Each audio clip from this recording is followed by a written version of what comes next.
Hello everybody, welcome to the videos. I know, I don't post any. You guys have no idea.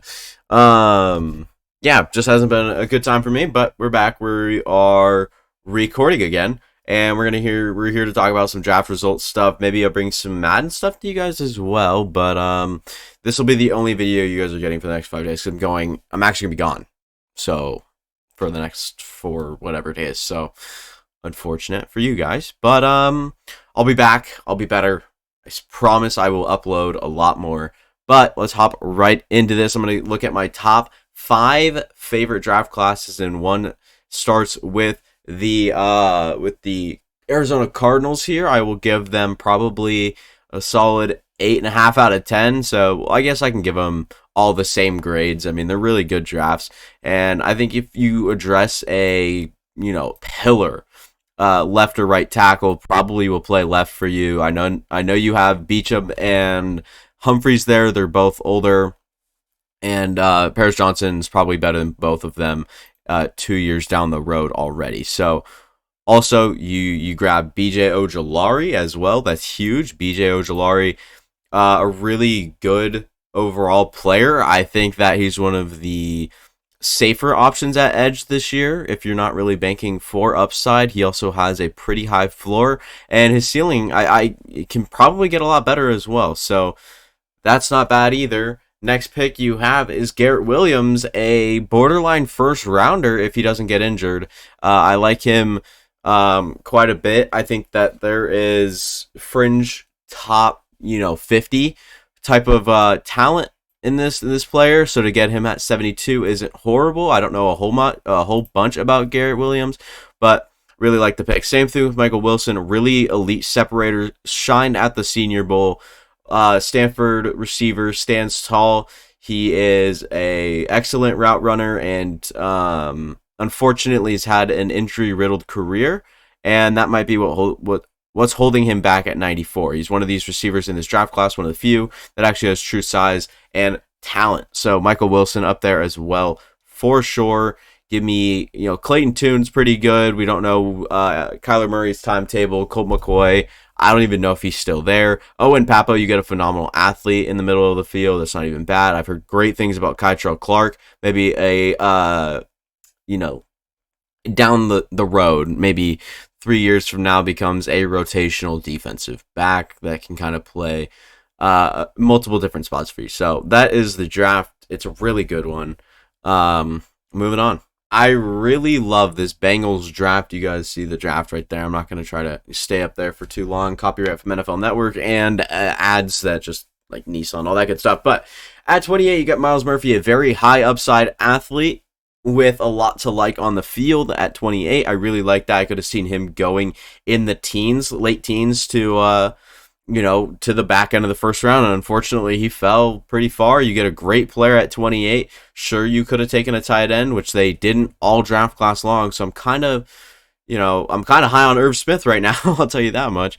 But DJ Turner can be one of the best corners in this class if all goes right for him. He's been really good. He's got great people around him. He doesn't have to get forced into a starting role right away with all the corners they have on roster, but I really do like this pick right here. DJ Turner, very good athlete, very fluid, all that good stuff, and he's 5'11", so he's got some sort of size. He's not like one of these smaller corners like Trey Tomlinson later in the draft, where he's probably around 5'8" or 9" or something like that.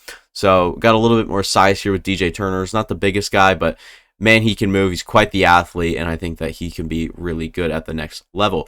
Next pick is Jordan Battle. You lost both your safeties. Jesse Bates and Von Bell are both gone, so you do bring in Jordan Battle to play out of Alabama. High upside guy. I like the ability he brings right away, and the fact that you can get that at 95 is also pretty good. Same thing with Charlie Jones. Highly productive at Purdue. Really good receiver. You don't have to see Trenton Irwin on the field too much anymore. If all goes well, he can maybe be your eventual Tyler Boyd replacement. That might be a little bit of a stretch, but should be just a fun player to watch his career go. Same thing with Chase Brown. Highly expected to see Joe Mixon something at least happen with him, whether it is, I hate to say this, but like suspension, whether he gets cut, traded, all that good stuff. I think that there's a true chance Chase Brown in a year or two might find a complementary piece or a complementary role. Maybe he plays alongside someone, something like that. Chase Brown could eventually be a productive player for you. And Andre Iosivas or Iosivas, whatever, however you say his name, don't mean to disrespect him. Princeton receiver, really good athlete, should bring you a great special teams player right away. And then you have a few more, Brad Robbins, the punter, DJ Ivy, the Miami DB, who played good college football. These next three draft classes are absolutely absurd. This one stands out to itself. Jalen Carter, Nolan Smith, and then a lot of people were high on Tyler Steen. Maybe right around in the 65 range. Tyler Steen is a really good player, can be a great guard, at least a swing tackle. You can play all over the place. Love the pick there. He played against some great players at Alabama, high-level competition, always something you look for. All these names are notable. Sidney Brown, the guy that tested incredible. Brother Chase Brown, who we actually just talked about with the Bengals. Sidney Brown, the DB out of Illinois. We saw DeAndre Swift get traded over here to this Eagles team as well. So that's just something to also bring up that happened kind of during this draft time. But Sidney Brown at 3-3 is not horrible. You get Kelee Ringo at 4-3. Are you kidding? That is one of the best picks of the draft, in my opinion. You get one of the better quarterback prospects in this class in terms of pocket passer in Tanner McKee, and I think he'd be a very solid backup for you. Moro Ojomo, some people had going a little bit higher than this, and he goes here, and I don't hate it at all. So good for Mr. Moro Ojomo, my bad. And really good draft class overall. I don't think I need to recap. Jalen Carter could be the best player in this whole entire draft. Nolan Smith, really high upside, athlete, rusher, everything like that. To get at 30 is absurd. I had him going at 12 in my mock draft. So, not to say I don't know anything, but I don't know anything.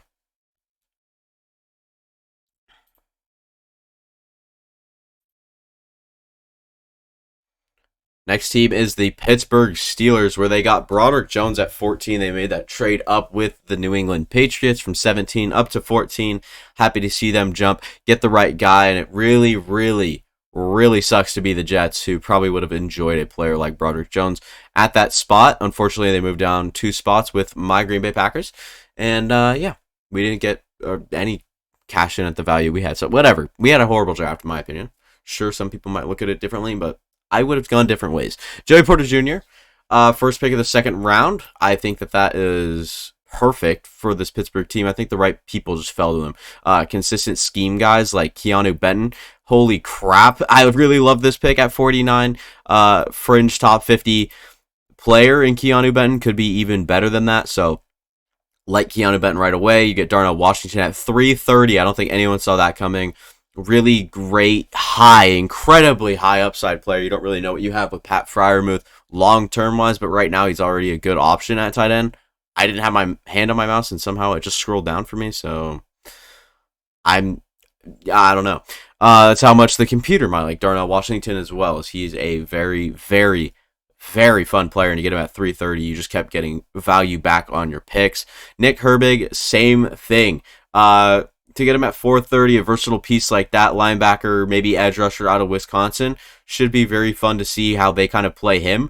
Alex Highsmith's over there. He's probably a little bit different type of player, but Nick Herbig, good athlete, can move around the field, can do a lot of things for you. And then to get Corey Trice in the 7th round, this is a guy that was talked about in the top 3 to 4 rounds. And then injury concerns or something like that might have knocked him down. If I had to guess, I think it was injury. I think I've heard it. But Corey Trice, borderline 3 to 4, round 3 to 4, range, and then goes in the 7th round. Just kept getting value back on your picks, like I mentioned. So really, really good draft here from the Steelers. Can't wait to see how these guys all do at the next level. Should be really fun. Last team I want to talk about is the Seattle Seahawks. Really, really great draft class. Devin Witherspoon is a almost blue chip prospect. You're looking at him with just a few adjustments, and you have one of the best cornerback rooms in the league with Tariq Woolen and Devin Witherspoon. I think that both of those complement each other really well. High motor, physical players. I think Devin Witherspoon might be a little undersized, but you have Tariq Woolen on the other side to come play. If Devin Witherspoon seems to be struggling somewhere, you always have the complementary piece of Tariq Woolen. Kobe Bryant's there. I could see them going with a slot corner, later down, but they didn't end up doing that. So it is what it is. A lot of picks to unpack here. Jackson Smith-Njigba at 20 is really good value. Sure, you might worry about a hamstring a little bit, but if not, he already becomes one of the highest floors in this class, and probably the best receiver in this class as well. I saw Derek Hall as a type of guy that could go a lot earlier than a lot of people thought. I just didn't have him up high because the consensus didn't, and that's something I needed to work on as I get more and more into the draft. As this is my first year fully covering it or analyzing it, whatever you guys want to say, diving into it, I guess.